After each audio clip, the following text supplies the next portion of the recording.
Whether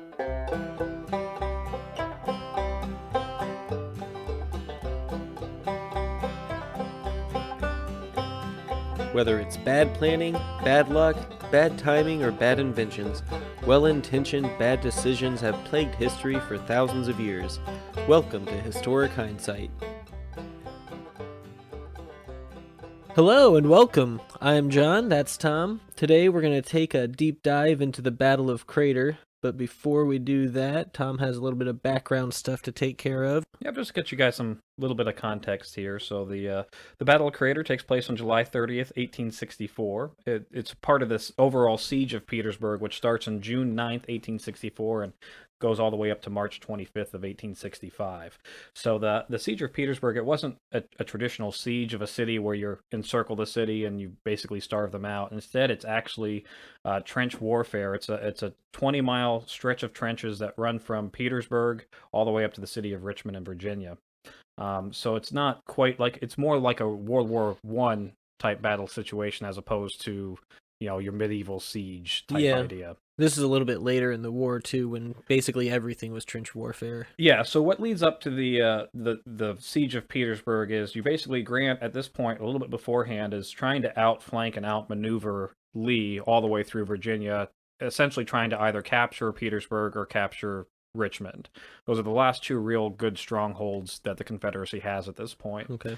And the entire time he does that, what basically happens is Lee tries to outmaneuver quickly enough and then dig a small trench line to have Grant engage there and protect his flanks. And so as that line keeps moving down, the trench gets longer and longer and longer and longer. Okay. So you have Grant who's getting frustrated that he's being stalled. He's getting frustrated that this trench system is starting to develop.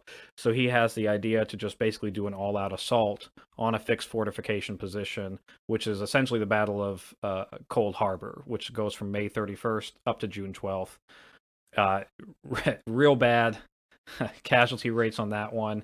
Turned out not a good idea to attack a fixed position. Grant winds up losing almost 13,000 troops during this week-long basic battle.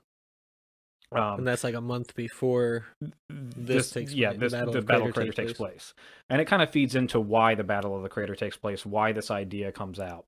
So June 3rd was the worst of that fighting in Cold Harbor. So the trench line really gets established, like I said, 20 miles between Richmond and Petersburg. And now Grant's stuck. He's even more frustrated because his all-out assault plan didn't work, and now he's stuck in a stalemate where not a lot of action's happening.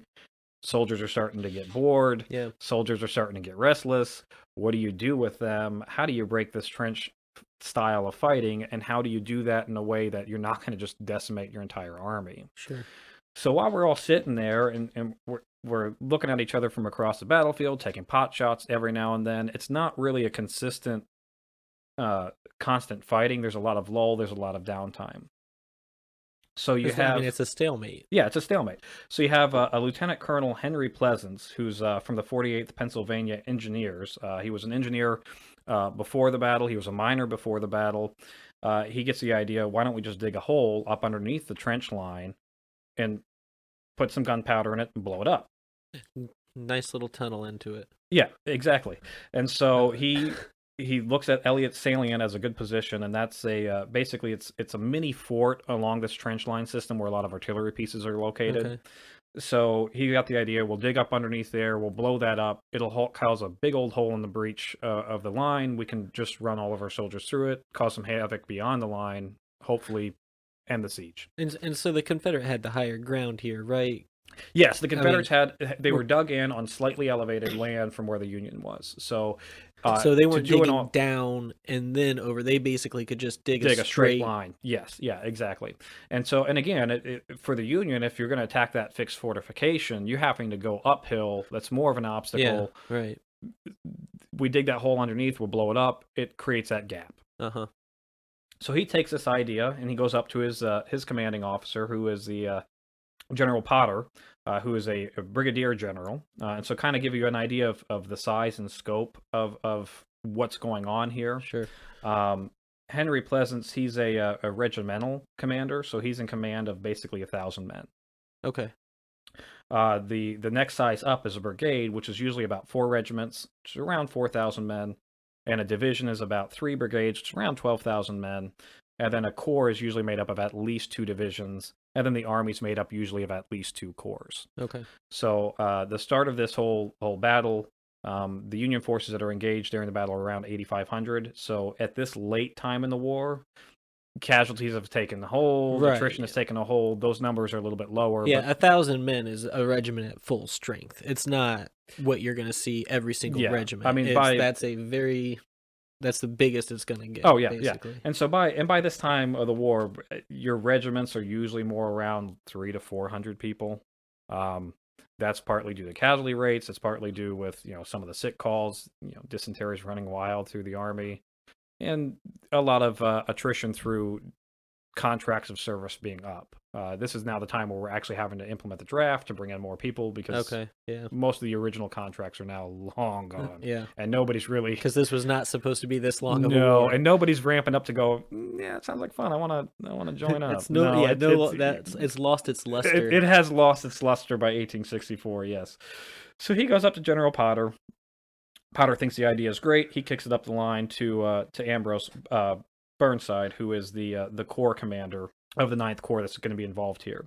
So Burnside, who famously got his start as the general of the Army of the Potomac during Fredericksburg, where he also learned a quick lesson like Grant did.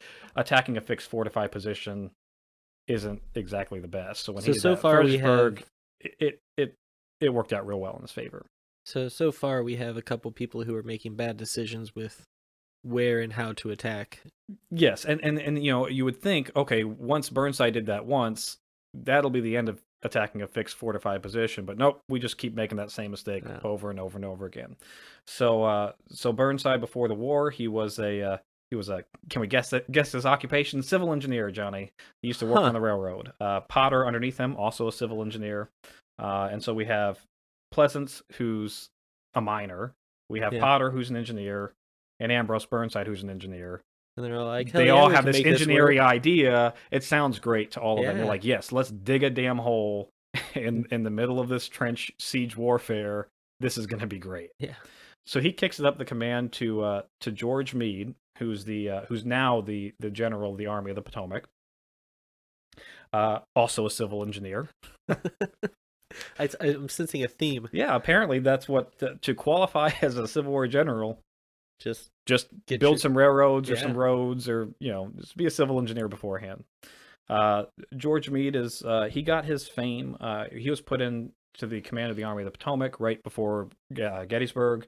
He gets most of his fame from leading the Union to probably their biggest single victory of the war in Gettysburg and really turning the tide. And from that point on, it was basically the end of the Confederacy. It was just all right. So at the helm of all of this, we got somebody with some success. Some military success, recently. Yeah. He sees it. He kicks it up to he agrees with the plan. Kicks it up to Ulysses S. Grant, who's the commander of all the armies of the Union armies. Not a civil engineer though. He was a failed businessman. Even better. Yeah, prior to the war, he's a failed businessman. But he was a successful West Point cadet. Right. He was basically a career military soldier. Tried business in between the Mexican-American War and the Civil War. It didn't work out for him. Civil War came around. This was a good opportunity. He's like, you know what? Thank God I have something that I can do. So he kicks it off, and they all agree with the plan. Ulysses S. Grant kind of looks at it and says, it'll keep the guys occupied. Like, at the very least, it'll give the soldiers something to do. They weren't really fully expecting this to be any kind of successful thing, more than just, let's occupy the soldiers so they don't go off and do something stupid, get drunk. Right, make a fool of themselves. Something to do, keep them busy. Go find hookers, women, and get themselves some venereal diseases. They don't want to do that. You have a bunch of tired, hot soldiers, so anything to get somebody excited, right? Yes, it gives you a new sense of life when you have a plan. Yeah, and no matter what it is, really. And if anything, they're at least open to the idea of how do we break out of this style of fighting. I'm open to listen to anybody's idea. Right, yeah. It's good. Let's go with it. Nothing's been happening, so try anything. Try anything is right. So they start digging. Sorry, no, it's been brewing up. Yeah. So they try. They start digging the trench gets approved. They start digging that in, or the tunnel gets approved. They start digging that in late June 1864. So basically, a couple of days after the siege starts, this is when the idea gets brought up to the command. The command agrees with it, and they start digging. Probably around June, 17th, 18th, 19th ish. Okay. And how long does it take till it's done? It's 2 weeks? It takes up until July 17th is when the mine reaches underneath Elliott Salient. So Okay. the tunnel reaches underneath there on July 17th. It's not completely done because they still have to, they basically build a T line that is, I believe it's around 75 feet wide underneath Elliott Salient. Okay. So it does take a couple of days to let's, finish it. Yeah, let's talk about the mine itself. So this is a mine that is 511 feet long. Yes. So couple of football fields long. And then it's 4.5 feet wide and about 5 feet tall. So I'm guessing that's for the tunnel. Pretty standard mining type tunnel. It was all dug by hand because Ulysses S. Grant and Meade didn't want to spare any resources, so they didn't give them any. These weren't specialty engineers, like engineering troops. Really, Right. They were just kind of an average regiment. So they weren't given all the special equipment. They weren't given any of the timber to actually shore up the mine. So these soldiers actually had to go out and scavenge it where they could. Okay, so hold on. Scavenge it where they could. Yes. So that makes it seem like, oh, they went and they chopped down a tree and took it to a lumber mill and had the lumber mill saw it into the pieces of timber that they needed to go build their mine. But I'm guessing that's not what happened. No, that's not what happened. They did the military way of, we'll dismantle this bridge that's over there. Quite literally, they dismantled the bridge for the wood. They did actually, there was an abandoned wood mill, which I'm assuming was probably abandoned right around the time of the siege starting. Sure, yeah. So they did take what they could from that mill and then dismantle the mill building itself. And then the mill itself. And then, instead a bridge, of using the mill, we'll take it apart and use the pieces from it. Yeah.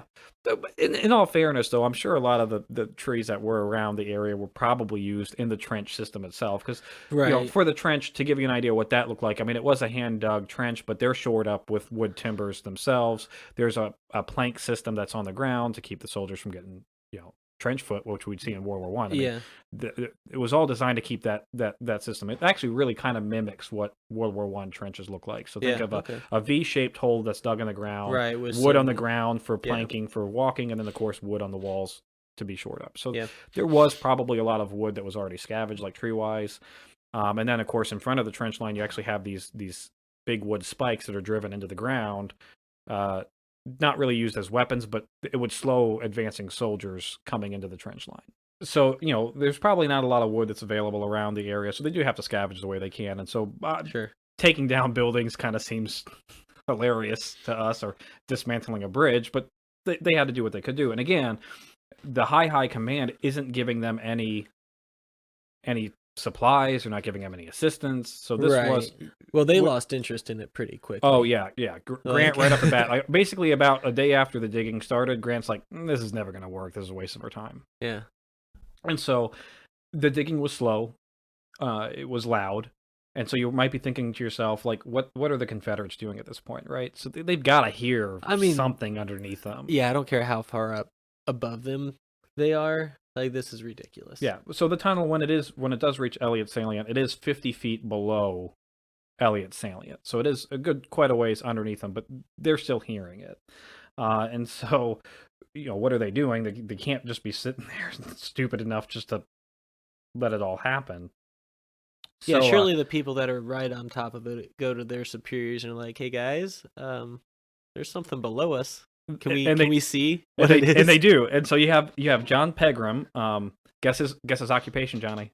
And was he a civil engineer? He was a civil engineer. Yes, he was. He was he's the commander of the artillery that was at Elliott Salient. And he hears them digging up underneath them, and he goes up to Lee and says, look, they're digging up underneath us. There's nothing good that's coming from what they're trying to do. So can we do something? Lee was very, very hesitant. It was about July 18th or 19th. Lee finally goes, maybe we should start half-assedly doing some anti-mining tactics where they start digging their own tunnel to see if they can't find If where they this tunnel happen is or what's to going on. Yeah, dig straight down into their tunnel. who knows? And it's half-assed. But what John Pegram does do is he actually moves a lot of his artillery pieces behind Elliott's salient and builds a new trench line. Yeah. So the idea is at least if something happens, they'll have this secondary defensive Yeah, so position. he heard something right underneath him. He's like, let me take one step back, please. Exactly. So now we're here. July 17th, like I said, we got the mines there. We're all ready to go. Grant basically goes, holy shit, we actually got a hole dug up underneath them. So this might be plausible to work. So he kicks everything back down the command. All right, start preparing the Ninth Corps to engage. And so for the next 2 weeks, Burnside, kind of in a change for himself, he's usually a really relatively cautious man, actually starts really training up troops to specifically engage this type of battle. We're expecting this big gigantic hole. Right. So what are we going to do with it? Yeah, this is what we're gonna do after we blow a hole in the ground. Oh, So- and hold on. I don't think we mentioned the amount of TNT that they packed this. No, yeah, we haven't gotten to that point yet. I was gonna mine wait for a was. minute, but we'll go. Yeah, so the plan was to pack. We said gunpowder, but the plan was to pack Oh yeah, 8,000 gunpowder, pounds of not gunpowder, TNT. which is equivalent to basically, a pound of gunpowder is kind of sort of like a stick of dynamite, not quite, Sure. or a stick of TNT. Yeah. But 8,000 pounds of gunpowder were going to be packed in this mine a and lot then of gunpowder. detonated. To give an idea on the concept of how much gunpowder that was in terms of Civil War time frame, 65 grains of gunpowder were used for one musket round. So that's the equivalent of 888,888 rounds of ammunition. So basically, That a they're gonna million use. rounds of ammunition they were going to pack underneath this mine and detonate it. Okay. So, and also, kind of, it speaks to the volume that the Union Army had to just kind of waste isn't exactly the right word, but waste. But it So was excess. yeah, so, they didn't have to save it for the bullets. They Yeah. could use this however they wanted, which was dig a hole and blow a bigger hole. Yeah, because at this basically. point in time during the war, the Confederates don't have basically a million rounds of ammunition to waste. They don't have a million rounds of ammunition to begin with. They don't have that to waste. Right. They're on their last ditch, and that's part of why Petersburg is such an important strategic point, is because it has 5 railroads that come into the city, and all those railroads feed into Richmond. So if you cut off Petersburg, the entire South is now cut off of supply routes. Right. I'm guessing all those railroads had the same gauge rail, too, coming from the south. Yeah. So yeah, no, not really. I mean, inside that state of Virginia, the Virginia gauge would would have been have, the same. yeah. But any time once you leave the state of Virginia, each state decides that I want 9-gauge rail and I want 10-gauge rail. So quite literally, I mean, this is part of the reason why the Confederacy lost, is because in order to move supplies, troops, food, anything from Virginia to any other state, they're literally having to change trains. Yeah. Stop it. Load unload everything by hand onto a different train to go, because they didn't. States' rights. We don't need standardization. So that's why Petersburg is a big deal. That's how much supplies that they were willing to have in excess that they could use. Again, really, the writing's on the wall at this point. But we're now going back to the training. Burnside's all right. I'm going to pick my freshest troops that aren't they don't have any combat experience. They're colored troops. Okay. But it's a new brigade. It's a full strength brigade. They're ready to go. It's a negative that they don't have combat experience, but it's a positive in that they are freshly equipped. They are freshly ready for battle. We can train them specifically for how we want to do it. Let's go on and do it. And you can train them. Like that's that's kind of the idea. They've already gone through. I mean, it's not like these are people that are like straight off of a field that they just threw a uniform at. I mean, they do have basic training. Yeah, that and comes now you just tell them and to play. They just haven't actually had any real combat experience yet, which at this point is actually, I think, probably more of a benefit, because I think that they're would be at a really full big strength. benefit. Yeah, they're at full strength. and they aren't aware of what they're running into.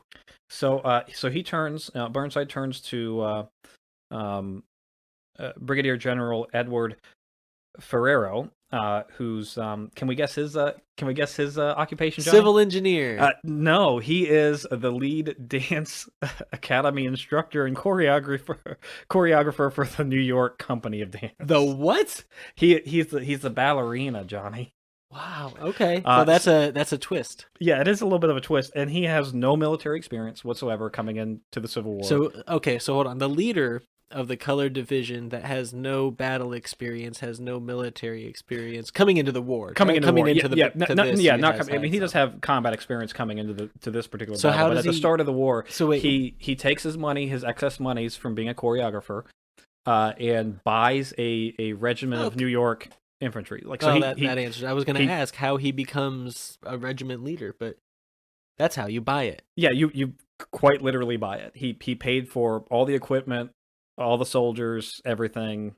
He paid their salary. Everything came out of, because at this time we didn't have a standing army before the Civil War, really, of anything to speak of. So a lot of our soldiers during the war were volunteer infantry, Right. which is the city or the state or the private investors would pay for and build, quite literally, armies. Sure. Yeah. And he does. I mean, he's got some good combat experience. I mean, he does work his way up from a regimental commander up to a brigadier general. Yeah. So he's not. He proves himself decent enough in combat. Sure. It is also, I have to point out that he's white, because while we do allow colored soldiers to fight Right. at the towards the tail end of the Civil War, we don't trust them to lead anything. Well, so I mean, all the commissioned officers had to be white. Yeah, I mean, how ridiculous would it be Yeah, to allow that? I mean, Yeah, that's crazy. let's right? not go too and far. we can't let them fight they have to have their own separate units. Like, Well, you can't let them fight absolutely. with the other white separate, soldiers. separate but equal. Yes, yeah. That's only logical, right? Yeah. Makes it.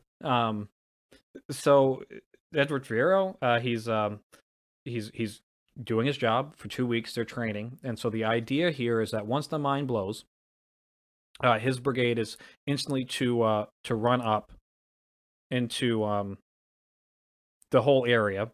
The brigade is he's got 2 divisions inside the brigade, so his brigade is. Are they supposed to go into where the hole exploded? No. Oh, he's got 2 brigades. Okay. Or 2 divisions inside the brigade. So one division is going to go right, the other division is going to go left, So you around flank the it, hole. Yeah. One regiment from each division is to engage in the trench lines, so actually get into the trench and start fighting. The remainder of the regiments from each brigade are to actually go straight down and attack a churchyard that's right behind Elliot salient. Okay, So the idea to take the churchyard. Once the churchyard's taken, the remainder of the divisions from the 9th Corps are to support and assist. So they're either supposed to follow into the trenches, or some are supposed to go back into the trenches and secure trench lines. The real goal here is to get as many soldiers behind the Confederate trench line as possible to basically take Petersburg. The hope is that they'll have enough soldiers that they can actually get into the city of Petersburg, take it, and the Confederates will be forced to get out of their trenches and either basically retreat, surrender, or redeploy and re-engage. Yeah, and you can work up the trench line with the troops that went into them and just spread them thin that way. Yeah, and that's what a pretty good plan. It sounds like a great plan. That's what the idea is. This episode of Historic Hindsight is brought to you by the Soldier's Bulletproof Vest. The Soldier's Bulletproof Vest has been repeatedly and thoroughly tested with pistol bullets at 10 paces and with rifle bullets at 40 rods by many Army officers and is approved and used by them. The Soldier's Bulletproof Vest is simple, light, and is a true economy of life. It will double the value and power of any soldier, and every man in any army is entitled to its protection. For sale by Messrs. Elliott, York, and by all military stores. Just $5 for a private's vest, $7 for an officer's vest. Use code HINDSIGHT at checkout and receive 10% off orders of 500 units or more. That's the Soldier's Bulletproof Vest. Ask for it by name. So I assume that Ferrero bought all of his members a Soldier's Bulletproof Vest. Yeah, and I am told from firsthand accounts that they are phenomenal. They are your standard military vest with some lead-lined plates inside. Many Army officers. Many Army officers have used test them. Yep. I did read a firsthand account where it did not stop a pistol at 50 yards. What? It didn't Well- stop a rifle at all. It might have been more dangerous to wear than not, but hey, whatever. It builds your confidence because you think it's going to save your life, right? I mean, it's better than nothing, right? It is better. Well, but maybe not in all cases. not in all cases. I think that the lead line plates coming into your body might introduce Well, some more areas of infection, which we were so good at fighting during the Civil War. Infection killed nobody in the Civil War. No, yeah. Well, you get something infected, you cut it off. And if Yeah. you get your chest infected, sorry. Sorry about you. So Fierro, he's been working, or Fierro's been working. Burnside's got the plan. Everything's good to go. We're now on July 29th, one day before the battle. All right, getting ready to go. Get ready to go. When were they gonna detonate this? So the plan is to detonate it July 30th at 3:33 in the morning. Oh, those assholes. But again, so sunrise at this time of the year in Virginia was about 5:40 in the morning. And so the idea is that we want the mine to detonate before sunrise for two reasons. A, because increase the mass amount of confusion if they're still sleeping when this thing goes off. Yeah. B, it enables the Union Ninth Corps to basically get in position, get ready, get lined up, get equipped, get ready to go without being seen by the Confederates, because you don't want to give them a tip off that something's about to happen. In the darkness of the night. Yeah. So that's why we got 3:33 in the morning. That's the idea.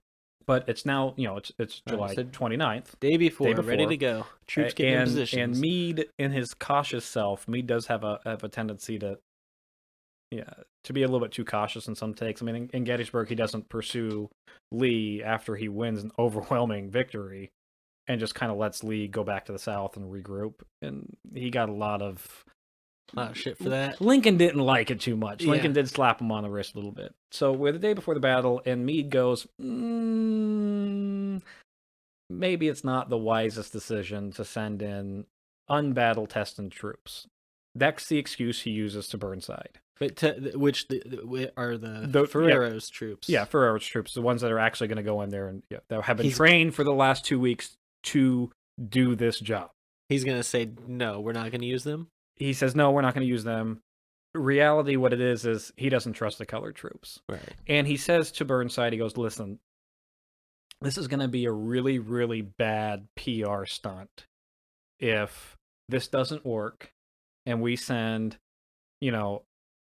a brigade of fresh, or a division of fresh, untested black soldiers into battle, and we get them and slaughtered. They get just massacred. That's going to be a really bad PR. So Meade's big thing is, well, let's protect our colored troops here.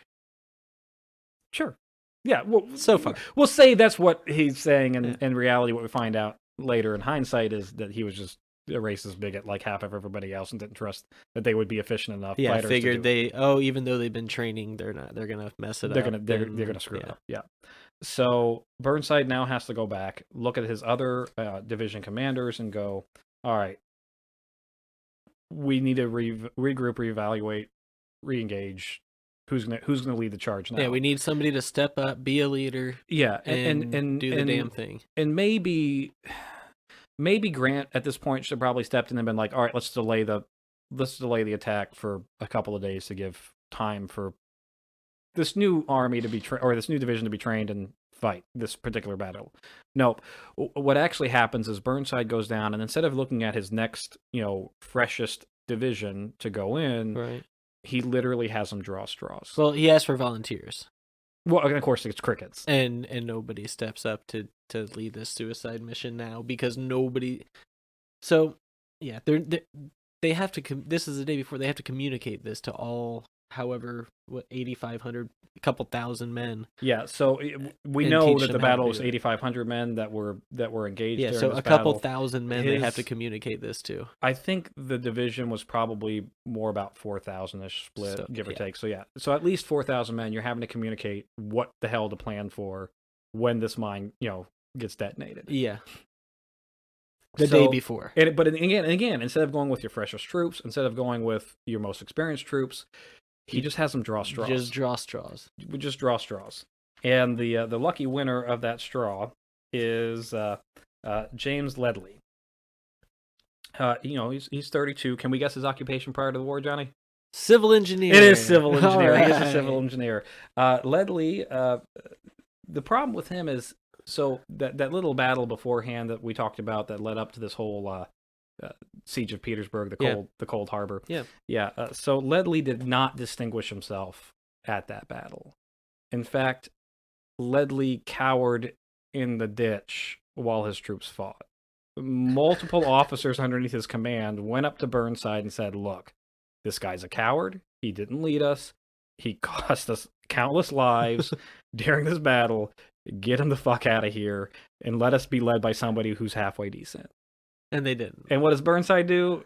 Not a damn thing. He goes, now we're going to ignore it. And not only are we going to ignore it, once he draws a short straw, we're going to go ahead and let him lead I have a theory this here. battle. I think they gave him the short straw on purpose because they realized once they took their troops that had been trained for this was all going to go to shit. You probably had to think that was going to happen. Yeah. Take the young, he was 32 years old at the time. Yeah. He was a fairly well-known alcoholic. And the only other note I have on him is doofus. Just because I saw the picture of him and he just looks like a doofus. Yeah. So, I mean, you like a lot of times when you look at Civil War pictures, you get the guys that look like epic, like Burnside. His facial hair is epic, phenomenal. It's why we have sideburns. Yep.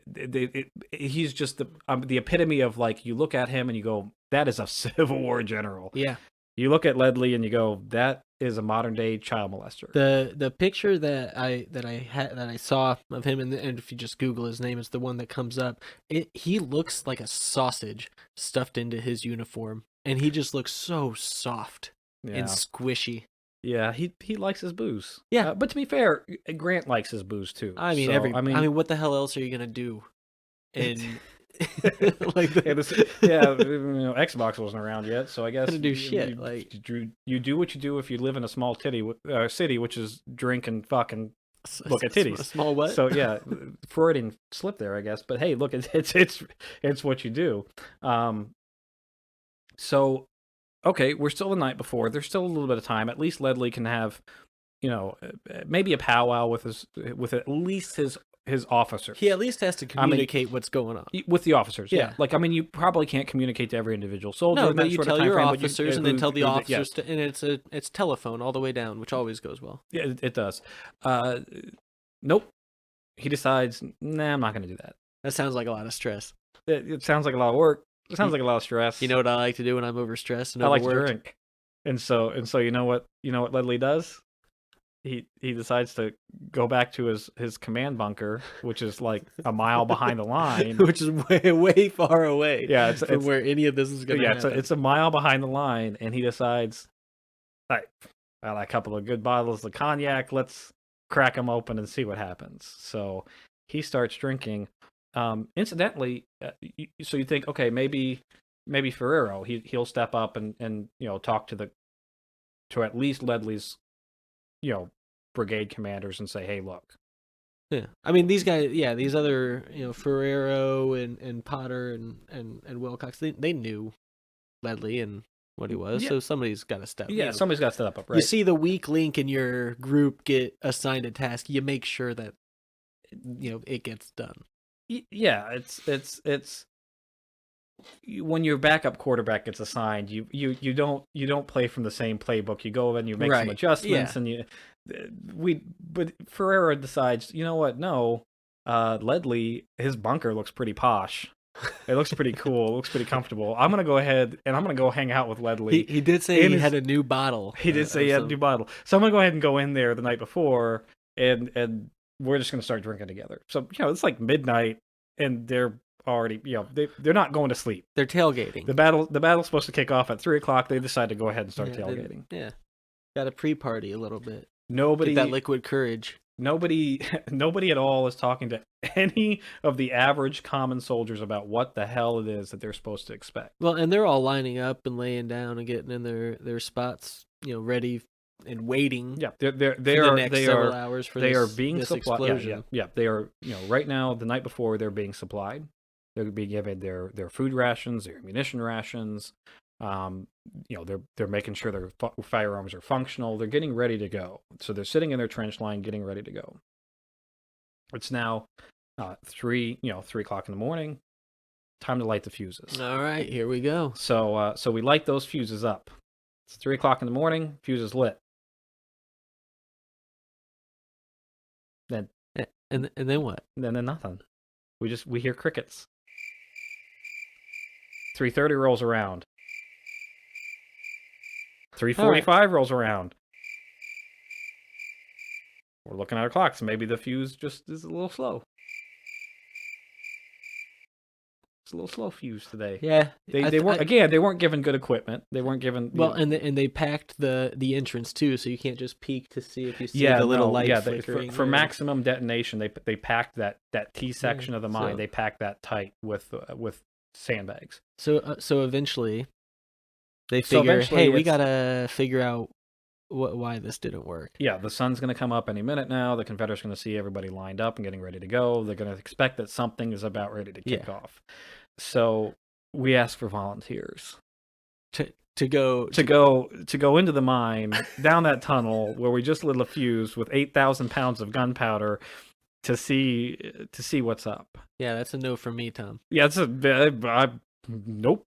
This is where you know every single soldier and that entire 9th Corps was like, fucking not me. Yeah, I'm not doing it. They're shrinking and smaller, and so you expect that there's gonna be the time where somebody's just gonna get voluntold to do it. Yeah.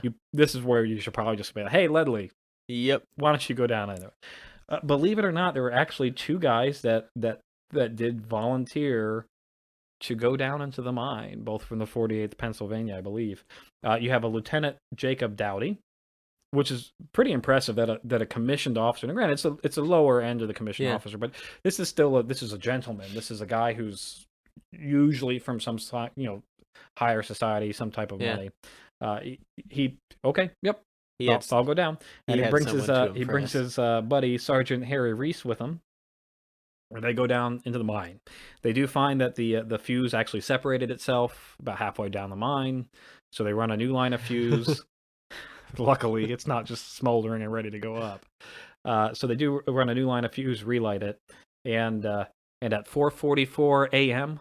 on the morning of July 30th, Johnny, boom. The largest man-made explosion to date. Up to that point, in the history. Boom. I think it stays as one of the largest explosions of man-made up until like World War II bombing time frame or World War I bombing time frame. It is a massive, massive explosion. The hole actually winds up blowing. The crater is what it's referred to right off the bat. You actually have Confederates and first-hand accounts right off the bat calling it the crater. Yeah. So, real quickly, I have a little first-hand account. It says at precisely 4:44, there was, according to a soldier from 20th Michigan, a heaving and lifting of the fort and the hill on which it stood. Then a monstrous tongue of flame shot fully 200 feet in the air, followed by a vast column of white smoke. Then a great spout or fountain of red earth rose to a great height, mingled with men and guns, timbers and planks, and every other kind of debris, all ascending, spreading, whirling, and scattering. Yeah, Elliot's salient is fucking gone. By the way, can you imagine that disorientation of being anywhere near that?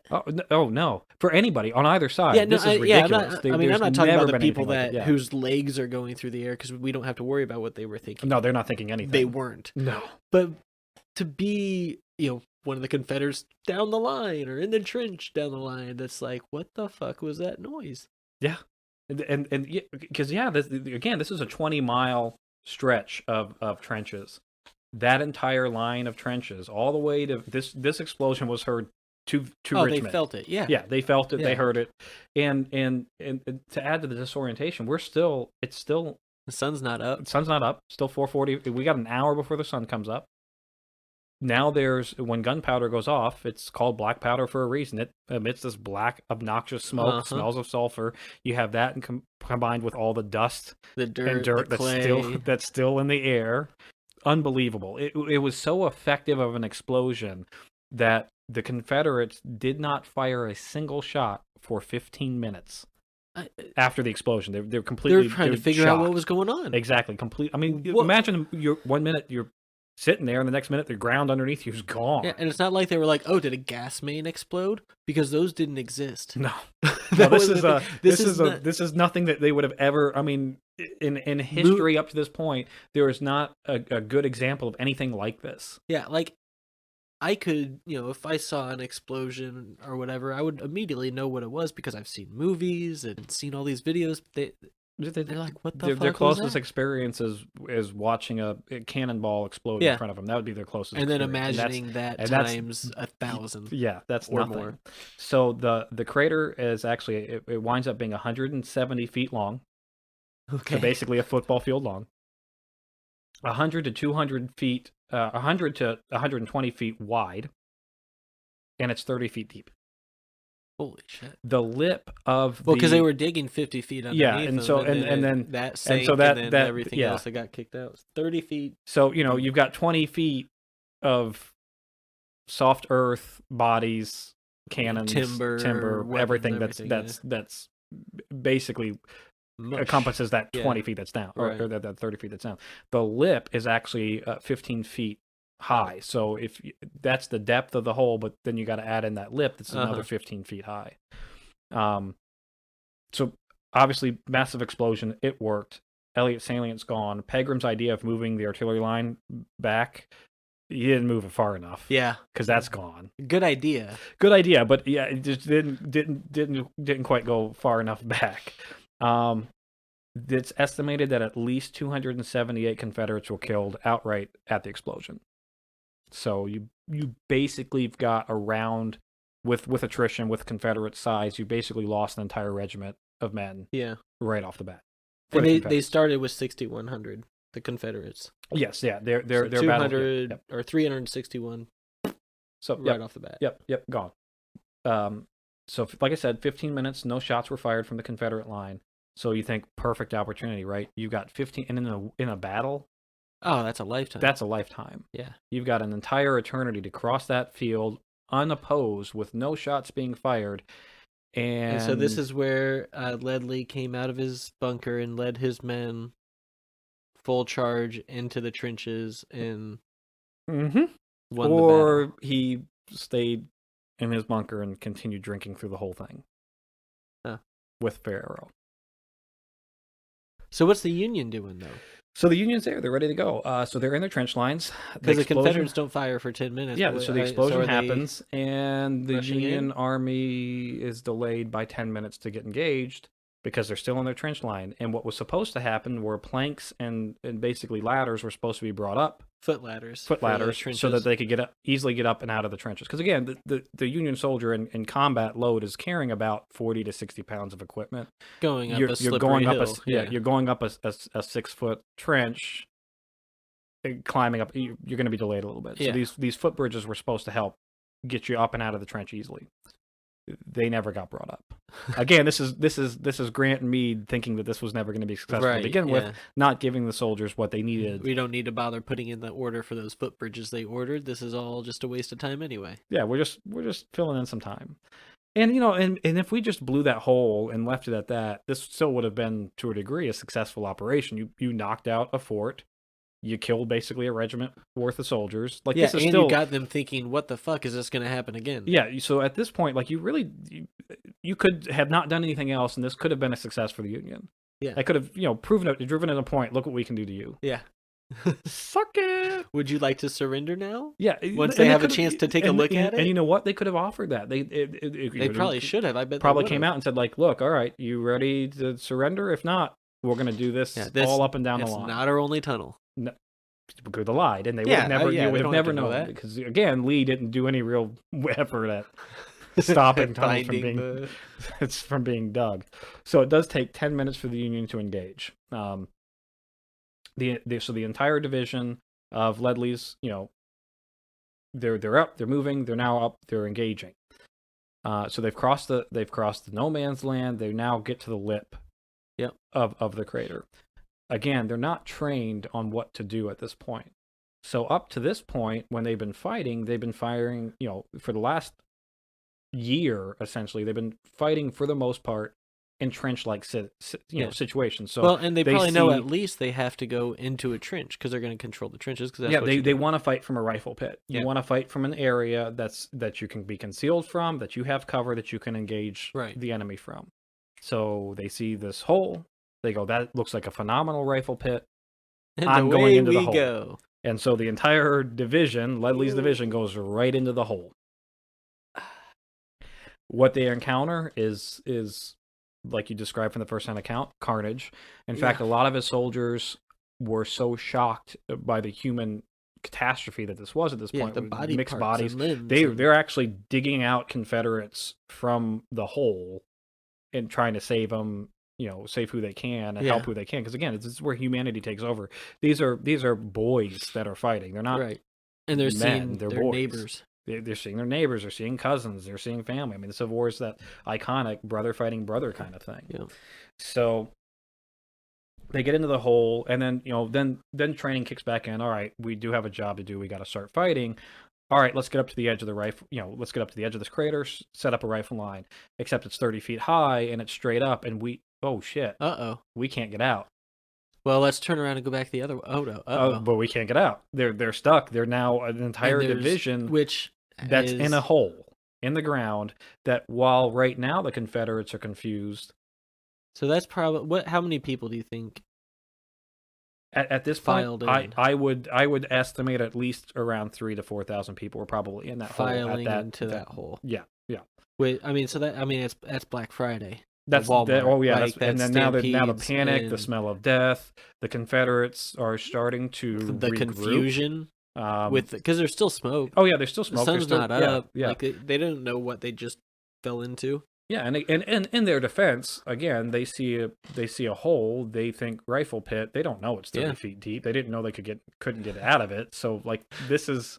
And again, they were given no instruction before this point, so we might laugh at it and say how stupid it was for you to go in that hole, but we probably wouldn't have done anything different. Yeah, you're disoriented.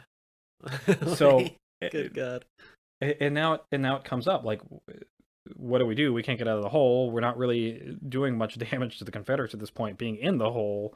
So what's going to happen? So I got to introduce you to Brigadier General William Mahone. Guess his occupation. Civil engineer. He's from the Confederates. Before the war, did a lot of railroad work. I'm sure he's the one who really insisted on that 9-gauge rail instead of the 10. Right. Because his way was better. So William Mahone kind of becomes the hero of the Confederacy during this battle. He gets troops from wherever he can and re-engages and reestablishes a rifle line. So a first-hand account that I have is from a artillery commander, Captain David Walker. He was a part of Davidson's battery, and they were a battery that was in a salient to the right of Elliott's salient. So when this all kicked off at 4 o'clock in the morning, almost 5 o'clock in the morning, he's actually back about a mile behind the lines in some horse stables. Okay. Not so he got to see. Yeah, he heard the explosions, saw it all, and he's not expected to. I mean, he wasn't expected to be at the front line at this point.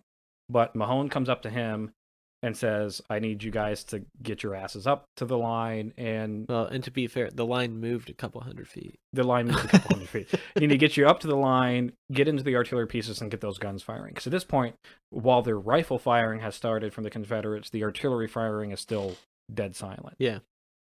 So Walker gets up to the front line. He winds up basically becoming the battery commander through casualties. At this point, he gets up to the line. He reports that there was no Confederate defensive position. The secondary lines were gone. They've been abandoned. The artillery positions, all artillery pieces except for one, had been abandoned. Yeah, and this was across the line. The big boom, so people got the hell out. He said from his position from the horse stables all the way up to the front line, that mile stretch, there was not a single Confederate in any kind of defensive position. This was completely open for the Union to go right through to Petersburg. It worked. The mine did its job. Yeah. The crater did its job. The soldiers were not properly instructed, so they didn't do their job. Yeah, they didn't know what their job was. It was completely open. He said there was endless opportunity. He gets to his battery's position, which is again that salient to the right of Elliott's salient that's now gone. Yeah. There is so much debris and dirt that's in that fortified position that they actually wind up having to dig out several guns just to get them in a position where they can start firing. So they're, several hundred yards down Yeah. from where that explosion was, and they're covered in dealing debris. with the aftermath.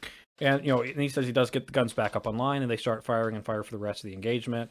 They actually wind up rolling several artillery pieces up into the lip of the crater, pointing Just straight point it down, down. and just start raining in what's called Canister Round. A canister basically takes your cannon and turns it into a gigantic shotgun. It is 75 steel balls in a can. Holy shit. Steel, not lead, too. It's steel. So they go through people. Yeah. And they'll load 2 of those. So about 150 steel balls at a one shot coming out of this cannon, and they're firing down into the trench, just obliterating everything. Just peppering it, yeah. So you can imagine this is going really well for the Union at this point.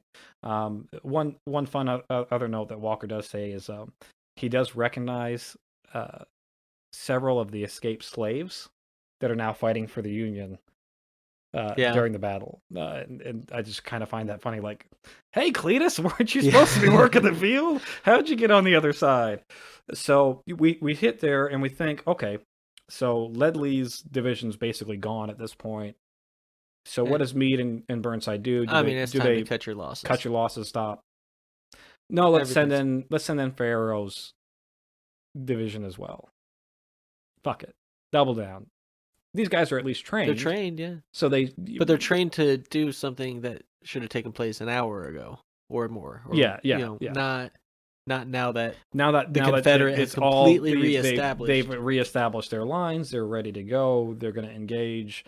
So, and of course, at this point, these were the black troops that it would look bad if they got slaughtered. So that's why we're not going to. But we're going to send them in anyways because at this point, Burnside's thinking, well, they're trained for it, so I'm going to send them in anyways. So he does. So he sends Ferrero's guys in.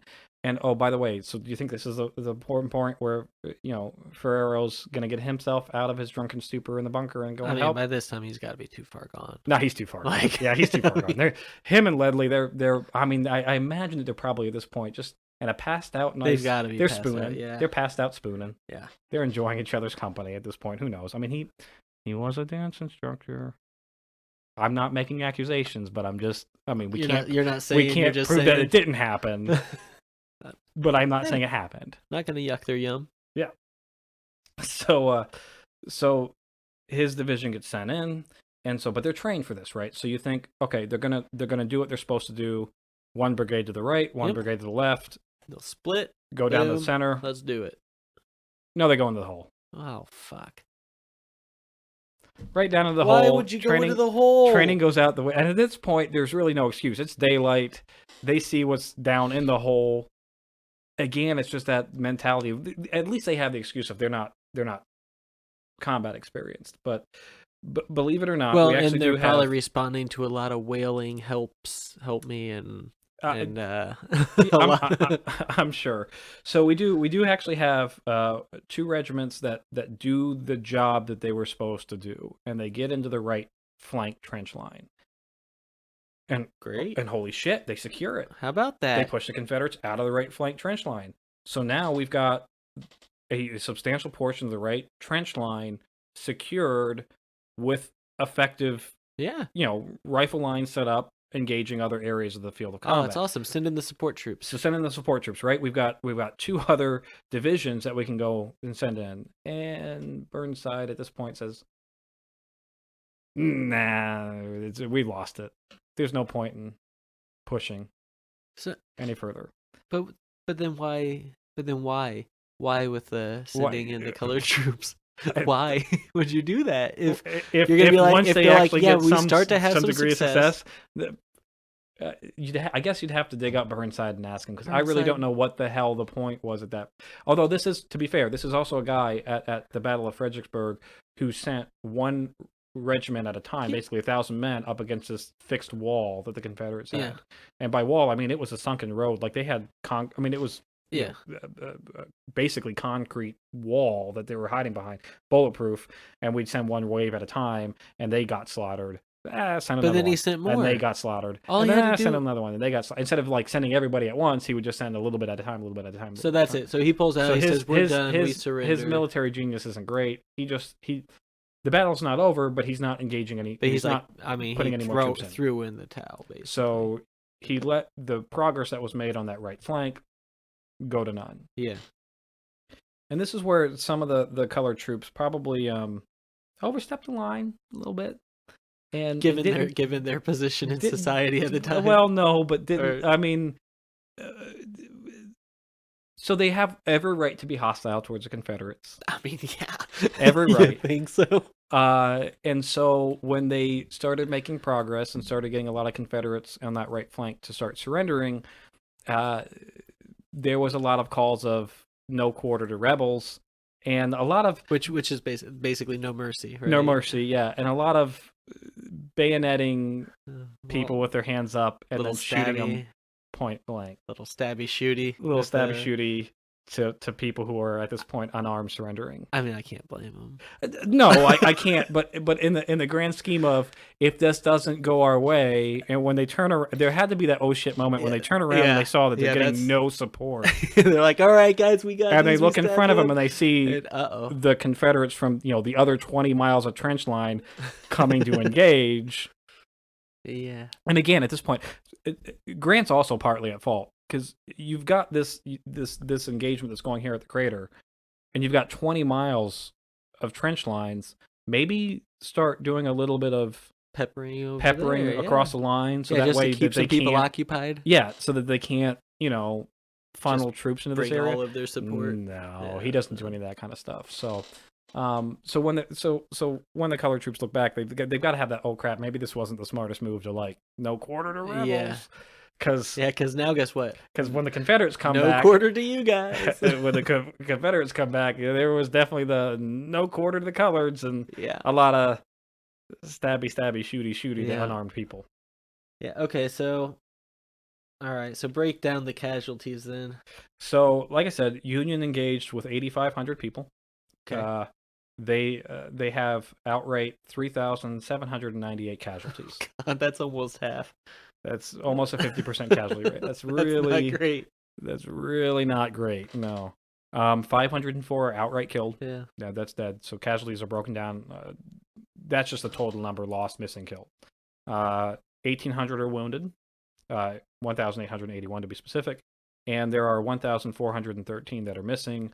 Most of them are probably actually KIA, killed casualties, but a lot of them are also prisoners, POWs, that kind of stuff. A few of them might have got, hightailed it off into the fields and said, "The hell with this shit." Right? Yeah. I'm done. I'm done. I'm done for Bye. the war. The Confederates, they engaged with 6,100 soldiers approximately. They had 1,491 casualties. That's way less. That's way less. That's way less. That's a third. That's a third less. When you have 8,000 pounds of gunpowder that you blow people up with, so you should have more than that. So 361 were confirmed killed, and out of that, we estimated that 278 of those were from the mine explosion. So that's like what, 80 more? Yeah, 83 more. Yeah, they got a little under 100 more killed. Oh my god, that's nothing. And I'm sure most of those 100 were the colored soldier stabby, shooties. I'm guessing a good portion. At least I'm safe to assume that probably at least 50% of them were stabby, shooties. There were 727 that were wounded. I'm guessing a lot of that's from the initial explosion too. I'm sure most of that was, yes. And then 403 were missing. I'm sure those missing were probably in the hole that we couldn't find. Right. I'm sure there was quite a few that were just. Yeah, they're missing because they're buried 50 feet underneath the ground. And there were a few captured during the battle, not a ton, because stabby, shooty. So a pretty overwhelming victory. An overwhelming victory for the Confederates. They this going hand in hand with Cold Harbor really puts the Union Army in this standstill position around Petersburg. Yeah. It makes Grant double think. He's frustrated now. He's even more frustrated. I've had 2 assaults that have completely failed in this position. Yeah. So now it basically does have to turn into a war of attrition. Like, I'm just going to have to starve him out. We're just going to have to So, supply. I mean, this loss added months to the war. Probably close to a year. Yeah. Like, because had they taken this over, gotten Richmond, gotten Petersburg, whatever, The war would have been over within. Okay, so because when this eventually they do. Yeah, so the siege finally does end on March 25th, 1865. The war is over on April 9th, 1865. So you a month, not even a month, a couple of weeks. So once the city fell, it was done, over. So at the same time, we've got Petersburg going on, the siege of Petersburg. We do have Sherman taking over Atlanta and doing his Bernie thing. Although to be fair, the Confederates burned half that city themselves. He just finished it off. Right. Yeah. Well, and then decided to burn everything from Atlanta to the ocean. Yeah. And part of that is due to this. Like, part of that's the siege of Petersburg isn't going well. Yeah. We're going to go into total warfare mode and just burn everything down. Yeah, a lot of it's got to be, all right, it's time to just end this. And we're going to make this as harsh as possible. Yeah. Another part of what makes this specifically, like, disheartening, because at this point in the war, the only hope that the Confederates have for victory is through a diplomatic one as opposed to a military victory. Their only real hope is that Lincoln loses the election to McClellan, which 1864 was the election. Which was the election. So the election was in November, several months after this battle. So obviously Lincoln's hoping for some big victories between the later months of 64, so he can ramp up his campaign and hey, look, the war's going well. McClellan, who's his opposer, it was actually at one point general of the Army of the Potomac, wanted the war to be over, and was basically, that's what his campaign was, as I want the war to be over, I'm going to negotiate a treaty with the Confederacy, and just let it be done, to hell with bringing the Union back together. Right. And so this really is a good victory for the Confederacy. Do you think it more than they could hope for at this point? I mean, nothing was really there wasn't much that was gonna affect that election. I was looking. I mean, it was like 55% of the popular vote, but it was like 255 to 5 or something like that with the electoral college, whatever it ended up being. But you gotta, it was lopsided. With the electoral college, especially at this time in U.S. history, most of your big electoral college states are up in the north. Like your New York is a huge state to win. Even Indiana, Ohio actually means something as far as elections are concerned during this time. From everything on the East Coast, up in the North, those are your big areas of, like, Lincoln's first election. He didn't win a single state in the South. Like, basically, what becomes a Confederacy, every one of those states goes against them, and they like 28 or 29 electoral votes. Is what they get. So it's nothing. It's just shockingly small. So I mean, this goes back to the Confederate was done. Yeah, I mean, if McClellan won the election, maybe they would have still existed, sort of. But McClellan never really had any chance to win that election.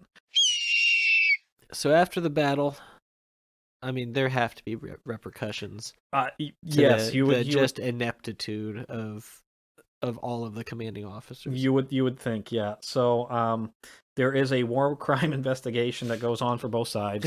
Obviously, you can't of the stabby shooting. You can't stabby shooty. Yeah. You can't do that to unarmed people surrendering. So nothing ultimately really ever comes of it. They both they acknowledge offsetting penalties. Repeat the down. Foul on both sides, offsetting penalties. We'll acknowledge that both sides kind of probably should have handled that a little bit better. There is a court of inquiry afterwards. After the battle, Meade brings up Burnside on charges. Basically says this whole damn thing is Burnside's fault. It was his idea. He implemented it. He was in charge of the battle. He's at fault. Throw him under the bus. And the court of inquiry agrees and throws Burnside under the bus, finds him at fault for the failures of the battle. Burnside is removed of his command of the Ninth Corps. Burnside goes up to Lincoln and Grant and says, all right, listen, can I just be done? Yeah. Like, you took away my command. I want to go home, please. I just want to go home. I'm done. Lincoln and Grant look at Burnside and said, no, you're not going to be in command of anything. We're not, we stripped you from the Ninth Corps. We're not putting you down as division commander, a brigade commander, or even a supply ordnance commander or anything like that. No. We're just not going to give you any orders. You are to stay in Washington without orders as an officer. Must be nice. Yeah, I guess he's getting paid to do nothing. I mean, really, in the grand scheme of things, could you ask for a better gig during the war? I mean, I could, but he does. He finally does retire after the war is over in 1865. But his reputation as a general has been tainted this entire time through Battle of the Crater, Battle of Fredericksburg, all Right. that. Yeah. There is also a court of inquiry that looks into Brigadier Generals Ledley and Fierro. They're all censored, which means that they're given reprimands on their military jacket letters, all that stuff. They're given a slap on the wrist. Ledley is stripped of his command. Also, kind of the same position where you're not getting put in charge of anything else, but you're forced to stay in until we say you can leave. They should have just kicked him out. What a fucking bum. Ferrero, his reputation saves him. He is still left in command of his division, but dude, don't go hang out with Ledley ever again. Right. Like, if we see the two of you together again. Yeah, well, I think they kind of understood that, like, yeah, you were going to be this big part in this battle, and then they took it away from you the day before, so. Yeah. It's understandable that you went and got drunk instead of doing your job during the actual battle. Yeah. So Meade, the entire time that Meade is in command of the Army of the Potomac, which is basically, that's your largest army on the Eastern Front for the Union forces. He's always in the power struggle with Grant. So Grant has the overall command. Grant comes from the West. Grant's basically running the Army of the Potomac. He sets up his command post at the Army of the Potomac's command post. Okay. So, like, his tent's right next to Meade, and he's looking at Meade the entire time going, suck it. I'm your boss. Do what I say. So this power struggle, that continues for the rest of the war. Multiple times, Meade asked Lincoln to, remove him from command of the Army of the Potomac and just let Grant do it all, and they don't. What? They force him to do it. Why don't they let anybody do what they want? Because it's the military, John. They just want to say no to everybody. You sign that contract, it's no. You do what we tell you to do. They're just so contrary. After the war is over, a bipartisan committee actually reevaluates this particular battle. Congress looks into it, and they actually exonerate Burnside of any wrongdoing and place all the blame on Meade for forcing Burnside to get rid of Fierro's division as a primary division. So they recognize that it was actually Meade that fucked it up. Yeah. Oh, that's good in the end. Yeah, and that wraps it up. This, like I said, the siege is going to last up until the basically a month before the battle's over. Had they won, this battle would have been over probably within 30 days, or the war would have been over within 30 days, would have ended a year earlier, but instead, we're stuck for another year-long constant attrition, constant little mini battles that just bleed both the North and the South of supplies and men, and make bringing the country back together as a whole that much easier. We hope you enjoyed this episode of Historic Hindsight. Every week, we take a look at some of the major events that took place during this week in a segment that we like to call This Week in History. And I feel fine. 3, 2, 1, 0, and liftoff. Discovery, go at throttle up. So this week in history, the first big item on the ticket is the Emancipation Proclamation, which was delivered on January 1st, 1863. That's where Lincoln freed all the slaves, but not really. Only in the Confederacy, only in areas of active rebellion. He did not free the slaves through the Emancipation Proclamation in Delaware, Maryland, Kentucky, or Missouri. Those are 4 slaveholding states that actually stayed loyal to the North and did not join the Confederacy. He made sure that he wasn't freeing slaves in that area out of fear that, maybe Missouri, Kentucky, Delaware, Massachusetts would revolt and join the Confederacy. Keep the Union happy. Got to keep the Union happy. This was actually his second proclamation. His first proclamation was basically a warning that was given to the Confederates on September 22nd, 1862, saying that if you don't stop the rebellion, I'm going to free your slaves. and he gave them till January 1st to comply. When the Confederacy still was going on, the war was still going on, they didn't surrender. On January 1st, he officially ordered the Emancipation Proclamation, giving the North another avenue of war. At this point, the North was kind of getting disheartened by just the idea of bringing the North back together under some kind of yay-rah banner, free the, maintain the Union. So the idea to free the slaves came about as another war goal to kind of reinvigorate the North.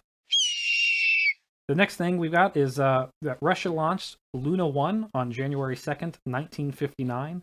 That is the first man-made item to ever leave the orbit of Earth and the orbit of the moon. So its intention was that it was supposed to go into the moon.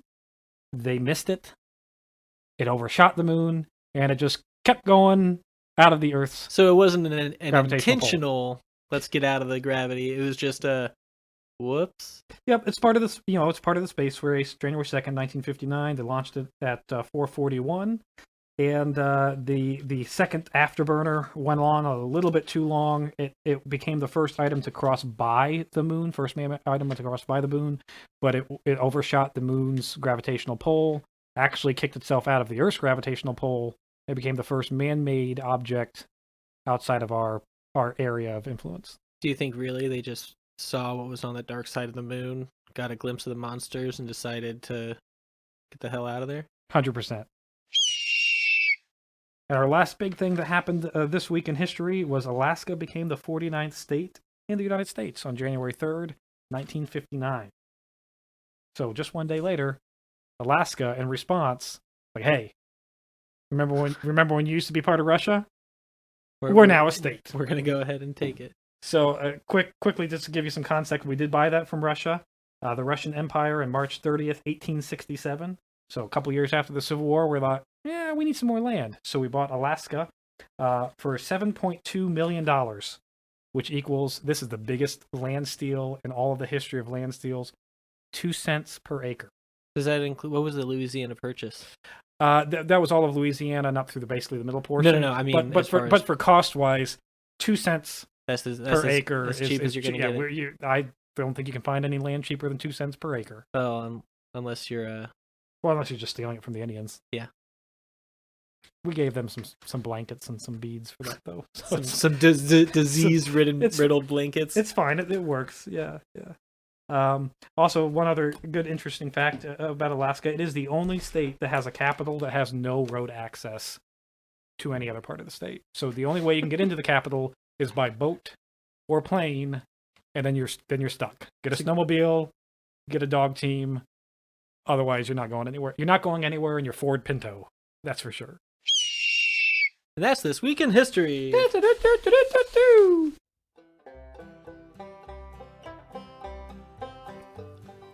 That's it for this week's episode of Historic Hindsight. Please remember to subscribe, rate, and review. Next week, we talk about emus.